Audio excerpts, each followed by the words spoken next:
বন্ধুরা নমস্কার। আজকে তোমাদের সামনে একটা খুবই গুরুত্বপূর্ণ ভিডিও তুলে ধরতে চলেছি। ভিডিওটি সম্পূর্ণ দেখবেন please. Welcome to Das garden.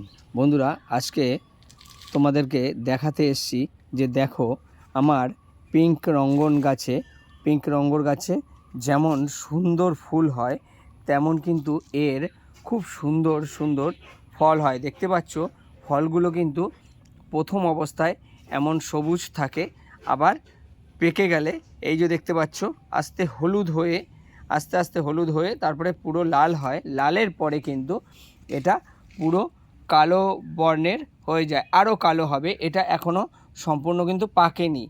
আর পেকে গেলে এর থেকে কিন্তু আমরা চারা গাছ আবার তৈরি করতে পারবো।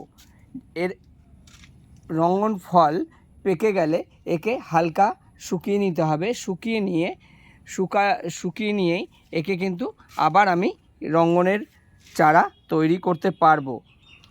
আর আরেকটা কথা বন্ধুরা আমি তোমাদেরকে জানিয়ে দিতে চাই, এই রঙ্গনের ফল কিন্তু যদি ফল কালেকশন করতে হয়, এর বীজ যদি কালেকশন করতে হয় তাহলে কিন্তু তোমাদেরকে একটা নেটের কভারেজ করে দিতে হবে, নেটের কভার করে দিতে হবে। কারণটা কি, এর ফল পেকে গেলে এই যে ফল দেখতে পাচ্ছ, এই ফল যখনই পেকে পুরো কালো হয়ে যাবে তখন কিন্তু আর থাকবে না। এ পাখিতে বিভিন্ন রকম, যেসব পাখিতে ফল খায় বিভিন্ন রকম পাখি এসে খেয়ে নেবে। এই যে একটা ফল পুরো বেঁচে রয়েছে, এই যে দেখতে পাচ্ছ কালো হয়ে গেছে, আরও কালো হয়ে যাবে, পুরো একদম ডিটো কালো হয়ে যাবে। এখনও কিন্তু এটা কাঁচা আছে, মানে এখনও পুরো পাকেনি, সম্পূর্ণ পাকেনি। এরকম ফল কিন্তু আরও রয়েছে, দেখতে পাচ্ছ। আমি তোমাদেরকে ভিডিও দেখাবো বলে আমি এখানে কয়েকটা পাকা ফল রেখেছিলাম, ঠিক এইখানটাতেই আমি রেখেছিলাম, কিন্তু এখনই দেখছি এসে যে পাখিতে খেয়ে চলে গেছে।